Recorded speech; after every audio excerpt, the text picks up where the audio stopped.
إن الحمد لله نحمده ونستعينه ونستغفره ونؤمن به ونتوكل عليه ونعوذ بالله من شرور أنفسنا ومن سيئات أعمالنا من يهده الله فلا مضل له ومن يضلل فلا هادي له وأشهد أن لا إله إلا الله وحده لا شريك له وأشهد أن محمدا عبده ورسوله أرسله بالهدى ودين الحق ليظهره على الدين كله ولو كره المشركون اللهم صل وسلم وبارك على رسولك سيدنا محمد وعلى آله وصحبه وبارك وسلم تسليما كثيرا كثيرا أما بعد فأعوذ بالله من الشيطان الرجيم بسم الله الرحمن الرحيم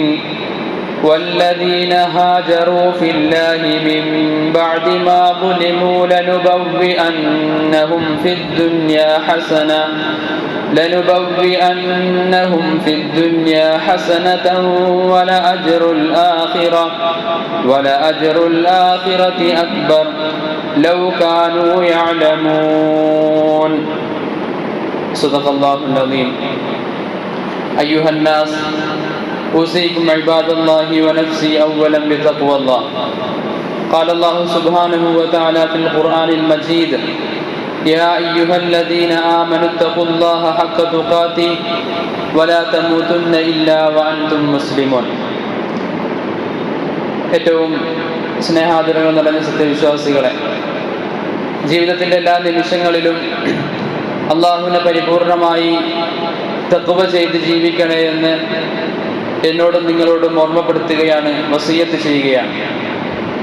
അല്ലാഹു സുബ്ഹാനഹു വ തആല ജീവിതത്തിലുടനീളം അവനനുസരിച്ച് അവനെ തഖ്വ ചെയ്ത് ജീവിക്കുവാനുള്ള തൗഫീഖ് നമുക്ക് നൽകുമാറാകട്ടെ.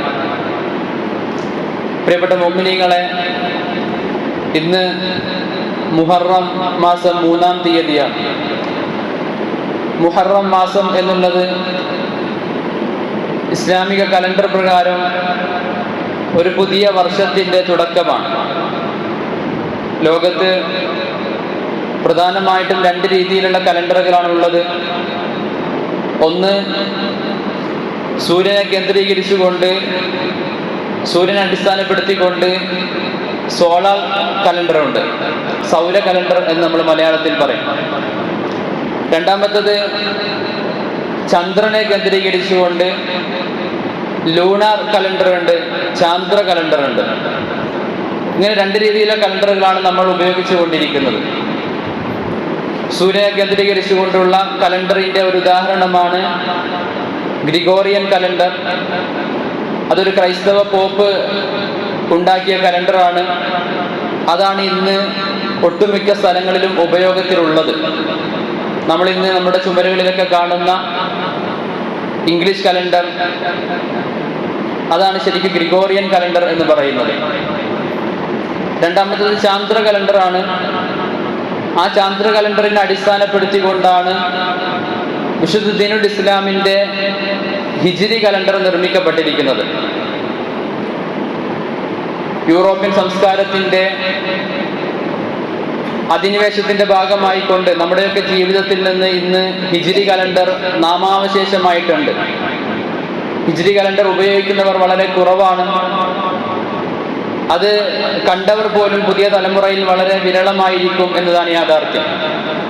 സത്യത്തിൽ മുസ്ലിം സമുദായത്തിൻ്റെ ഒരു സാംസ്കാരികമായ ചിഹ്നമാണ്, ഒരു അടയാളപ്പെടുത്തലാണ് ഹിജ്രി കലണ്ടർ എന്നുള്ളത്.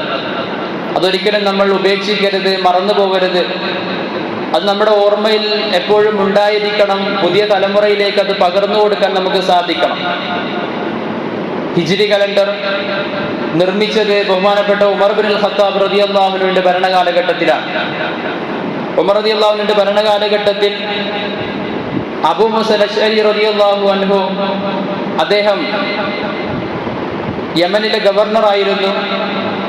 അന്നത്തെ അമീറുൽ മുഅ്മിനീനായ ഉമർ റളിയല്ലാഹു അൻഹു അദ്ദേഹം ഒരു കത്തെഴുതി. ആ കത്തിൽ അദ്ദേഹം പറഞ്ഞു, ഇന്നഹു യഅതീനാ മിൻ അമീരിൽ മുഅ്മിനീന കുതുബൻ, അമീറുൽ മുഅ്മിനീന്റെ അടുക്കൽ നിന്ന് ഞങ്ങൾക്ക് ഒരുപാട് കത്തുകൾ വരുന്നുണ്ട്.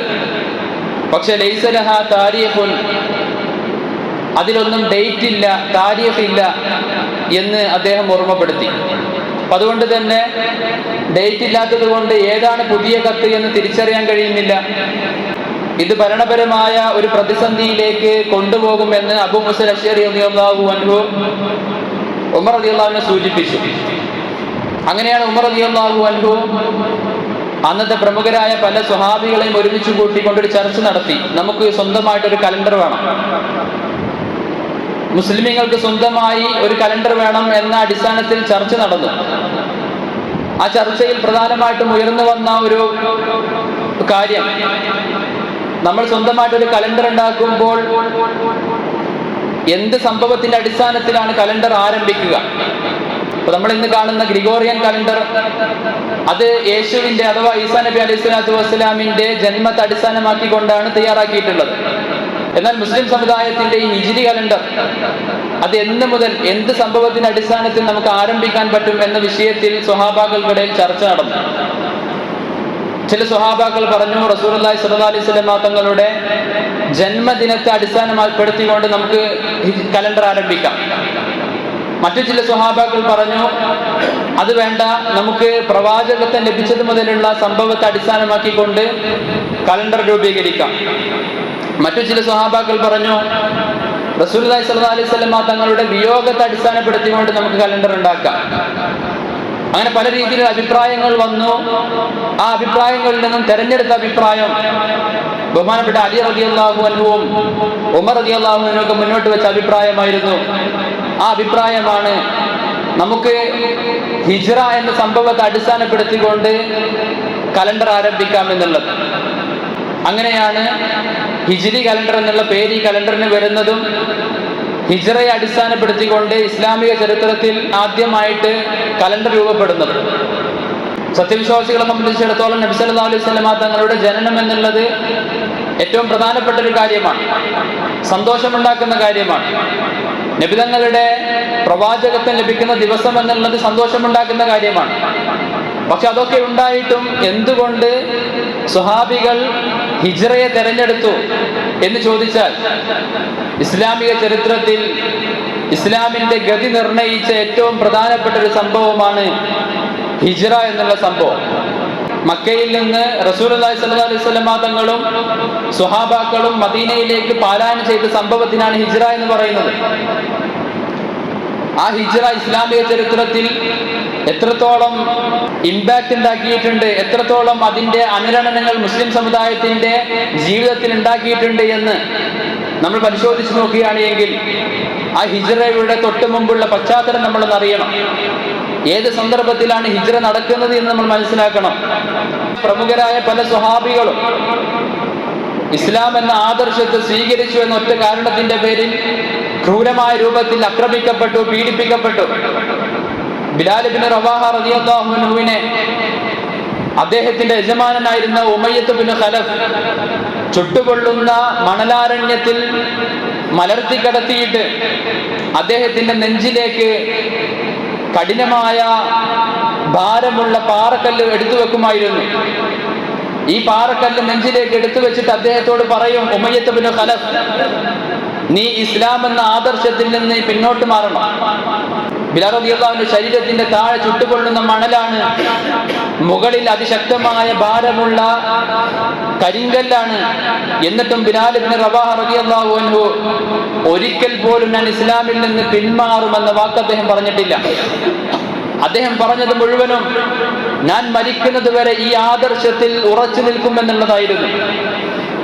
മാത്രമല്ല, യാസർ കുടുംബത്തിന്റെ പീഡിപ്പിക്കപ്പെടുന്ന സംഭവം നമ്മൾ ഒരുപാട് തവണ കേട്ടിട്ടുണ്ടായിരിക്കും. യാസർ റളിയല്ലാഹു അൻഹു അദ്ദേഹത്തിന്റെ ഭാര്യയായ സുമയ്യ റളിയല്ലാഹു അൻഹ, അദ്ദേഹത്തിന്റെ മകനായ അമ്മാർ റളിയല്ലാഹു അൻഹു ഈ കുടുംബത്തെ അന്നത്തെ മുശ്രിക്കീങ്ങൾ, മക്കയിലെ ഇസ്ലാമിന്റെ ബദ്ധവൈരികൾ സാധ്യമാകുന്ന രൂപത്തിൽ ക്രൂരമായി പീഡിപ്പിച്ചു. ഇസ്ലാമിക ചരിത്രത്തിൽ ആദ്യത്തെ രക്തസാക്ഷിയാണ് സുമയ്യ റളിയല്ലാഹു അൻഹ.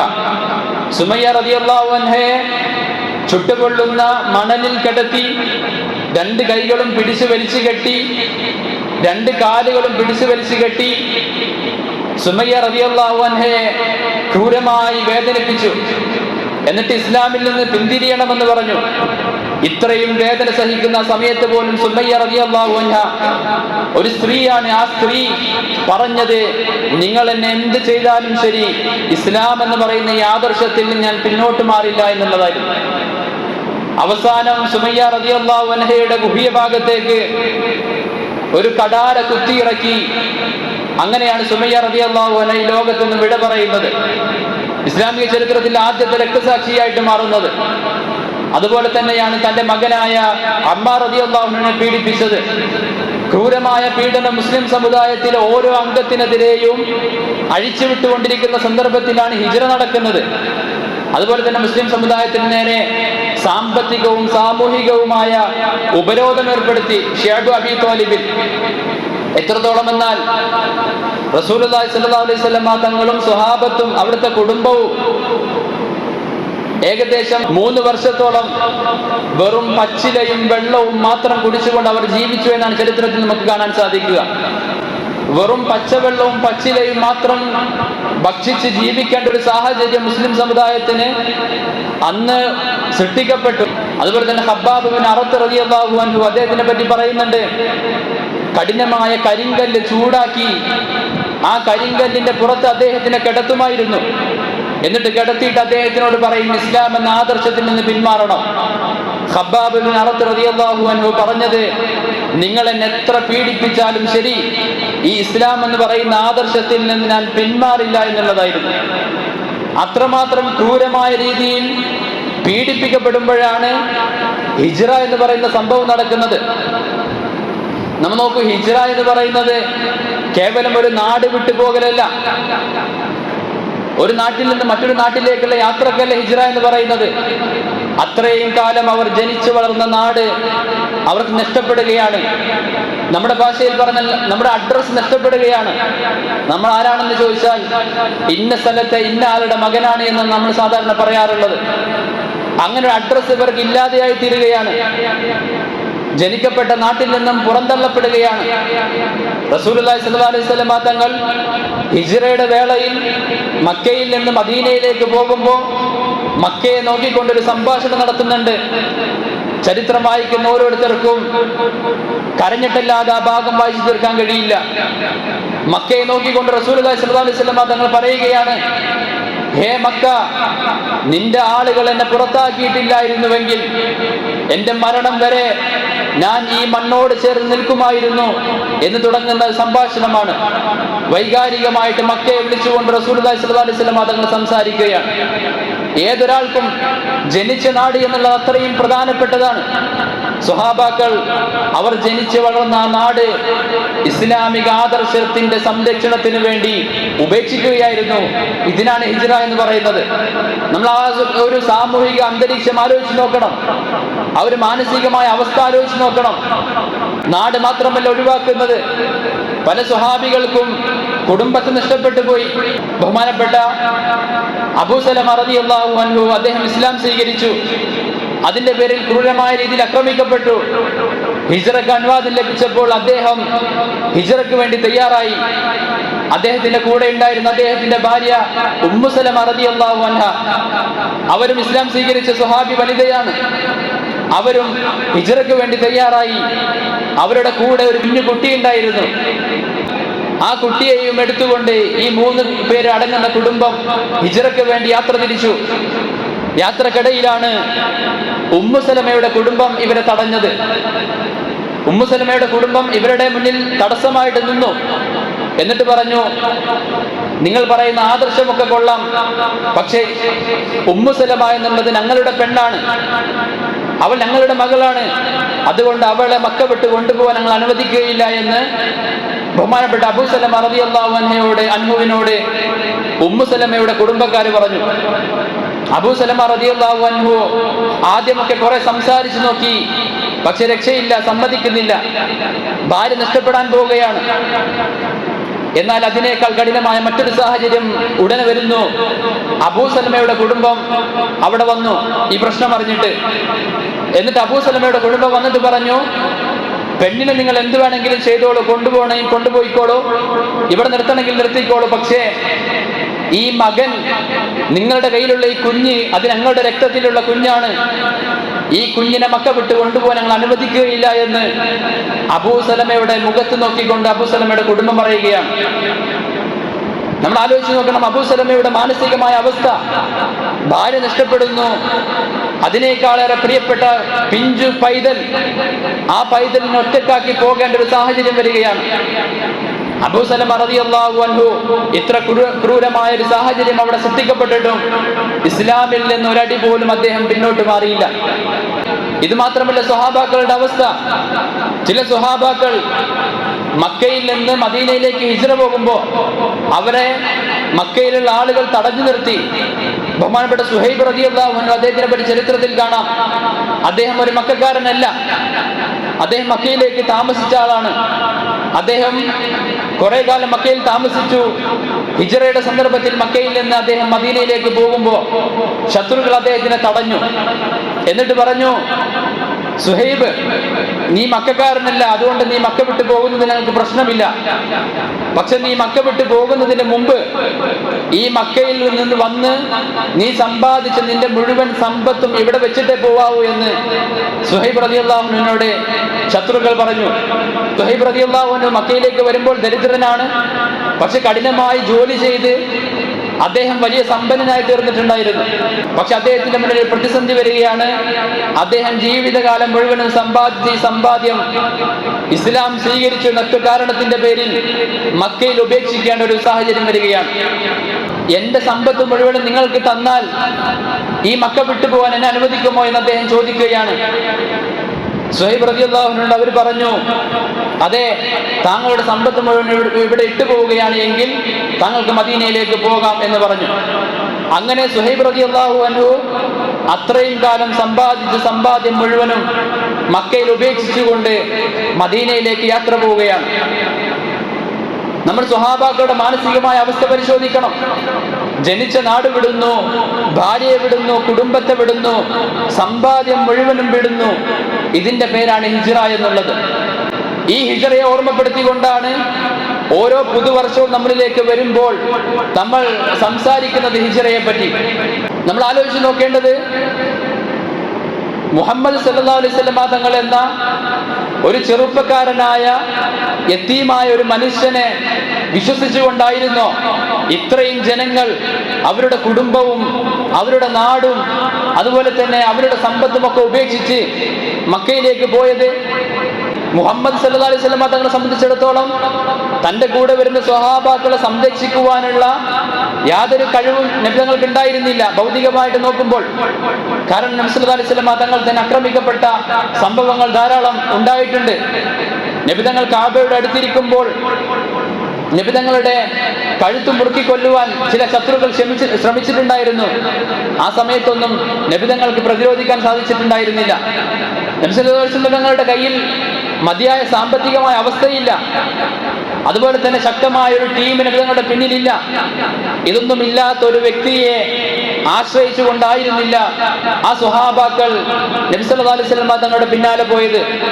മറിച്ച് ഈ നാടും വീടും കുടുംബവും സമ്പത്തും ഒക്കെ ഉപേക്ഷിക്കാൻ സ്വഹാബാക്കൾക്കുണ്ടായ പ്രേരണ എന്നുള്ളത് ശക്തമായ ഈമാനാണ്, വിശ്വാസമാണ്.